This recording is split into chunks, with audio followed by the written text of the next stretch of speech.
Evolución de los sistemas operativos. Los sistemas operativos han estado evolucionando durante muchos años. Dado que, históricamente, los sistemas operativos han estado de manera muy estrecha vinculados con la arquitectura de las computadoras en las que se ejecutan, la primera computadora digital verdadera fue diseñada por el matemático inglés Charles Babbage, en las primeras décadas del siglo XIX. Recordemos, que en esos tiempos la electrónica aún era desconocida, por lo que la máquina era de naturaleza mecánica. Babbage se dio cuenta de que necesitaría software para su máquina analítica, así que contrató a una joven mujer, Ada Lovelace, hija del famoso poeta británico, Lord Byron, como la primera programadora de la historia. El lenguaje de programación, Ada recibió su nombre en honor a ella. Evolución histórica. En los 40s, se introducen los programas bit a bit, por medio de interruptores mecánicos. Con las primeras computadoras, desde finales de los años 40 hasta la mitad de los años 50, el programador interactuaba de manera directa con el hardware de la computadora, no existía realmente un sistema operativo.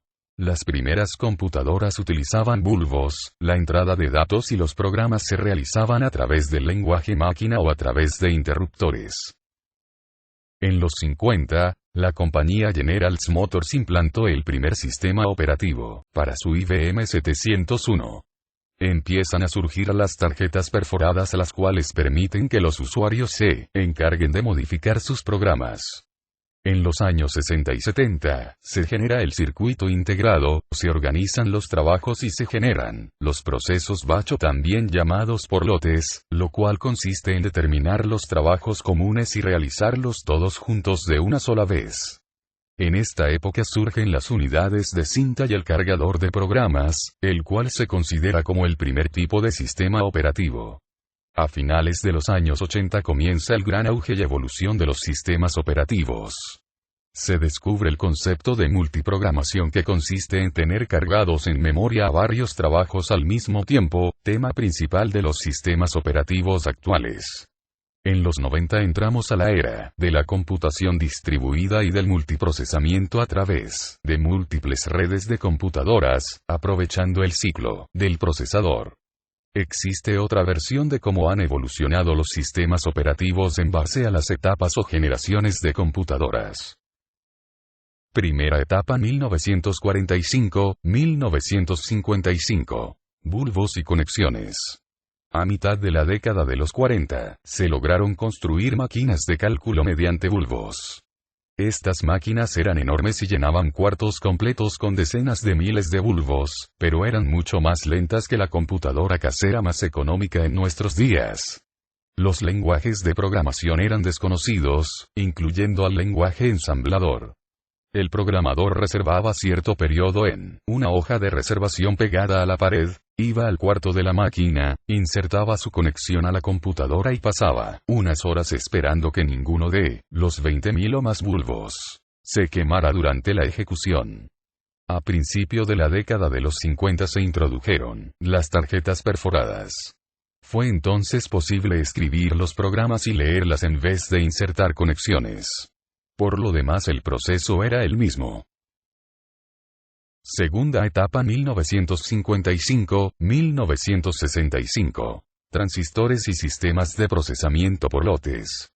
Las computadoras se volvieron confiables de forma que podían fabricarse y venderse a clientes, pero los altos costos de los equipos provocaron que las personas buscaran maximizar la producción para hacer que la inversión fuera rentable, por lo que se adoptó el sistema de procesamiento por lotes. Tercera etapa 1965-1980. Circuitos integrados y multiprogramación. La 360 de IBM fue la primera línea principal de computadoras que utilizó los circuitos integrados, lo que proporcionó una gran ventaja en el precio y desempeño con respecto a las máquinas de la segunda generación, construidas a partir de transistores individuales.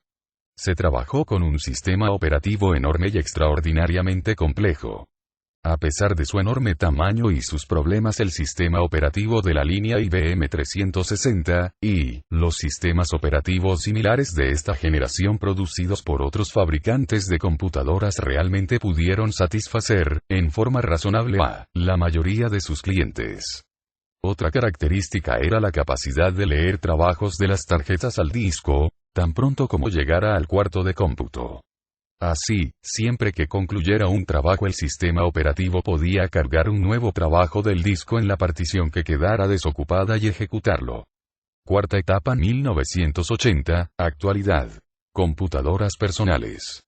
Un interesante desarrollo que comenzó a llevarse a cabo a mediados de la década de los 80 ha sido el crecimiento de las redes de computadoras personales, con sistemas operativos de red y sistemas operativos distribuidos. Componentes básicos de un sistema operativo. Gestión de procesos. Un proceso es, sencillamente, un programa en ejecución que necesita una serie de recursos para realizar su tarea: tiempo de CPU, memoria, archivos y dispositivos de entrada y de salida. Administración de memoria principal. La memoria es como un gran almacén con casillas de bytes a los que se accede mediante una dirección única. Este almacén de datos es compartido por la CPU y los dispositivos de entrada y de salida. Administración de ficheros. Gestiona la manera en que la información se almacena en dispositivos de entrada y de salida que permiten el almacenamiento estable. Gestión de los dispositivos de entrada y de salida. Parte del sistema operativo que conoce los detalles específicos de cada dispositivo, lo que permite poder operar con él.